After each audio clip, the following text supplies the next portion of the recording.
Today marks 1 month since Hamas attacked Israel, leaving thousands dead and hundreds still being held hostage. That includes the family of our next guest, including her aunt and uncle and 3 of her cousins that you see on your screen, including 2 who are just 5 and 3 years old. Efrat Machikawa joins me now.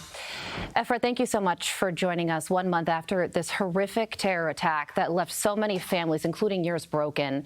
Bring us back to October 7th. Tell us about your last communications with your family members and what that horrible day was like for you. Yeah, first of all, thank you. Thank you. It's so important to share the personal stories because behind these 240 wonderful people. And on Saturday, October 7th, I actually had texted my cousin, and she told me something is really very wrong. And once I realized it is not usual, I immediately called my aunt. You can see her on the screen now, Aunt Margalit. She is the most wonderful, kind person who makes the best cheesecakes in the whole wide world.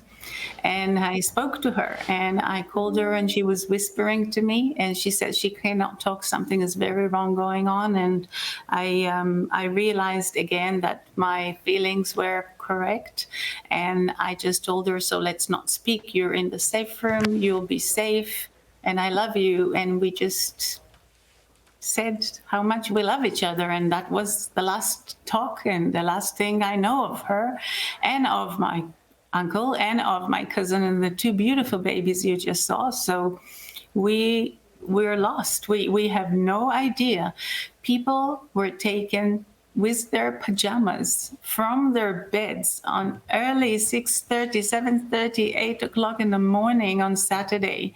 They were barefoot. They weren't even dressed yet. They were just taken brutally, not to talk about all those who were murdered and tortured and slaughtered. And the stories, I must tell you, intellectually, I know 1 month has passed, but emotionally, I feel it's a one long day.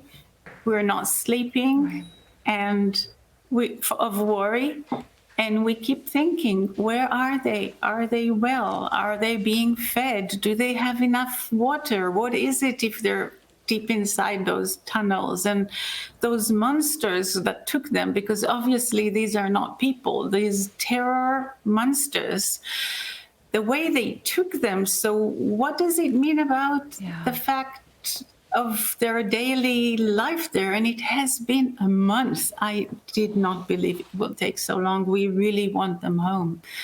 It's crazy. You know, Efrat, it is crazy. And there are so many questions and fears and worries that are so personally felt by you, because you have 5 family members who are missing, and personally felt by people who are looking at the faces of your family members and hearing about the story of your aunt who likes to make cheesecake. And I understand that she's not in good health. And your family really is a representation of who has been taken. Just innocence, a 3-year-old and a 5-year-old, beautiful little girls. And it is not up to you to figure this out, but I'm sure you've thought about it a lot.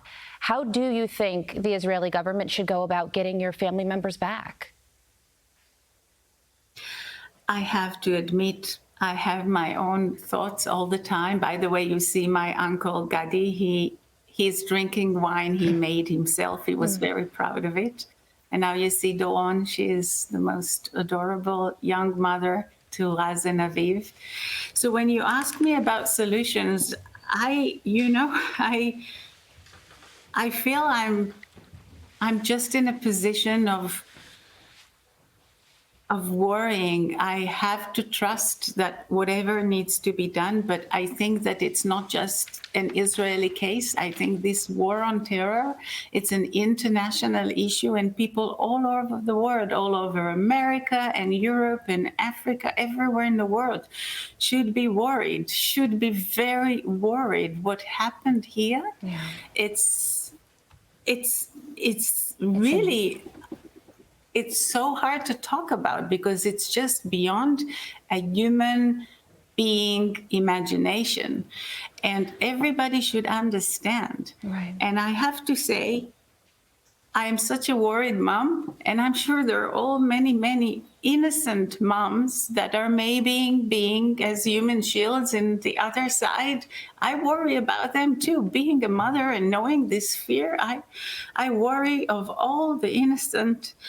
But we are in a position where we have to do everything we can. 200 innocent people were taken out of their beds.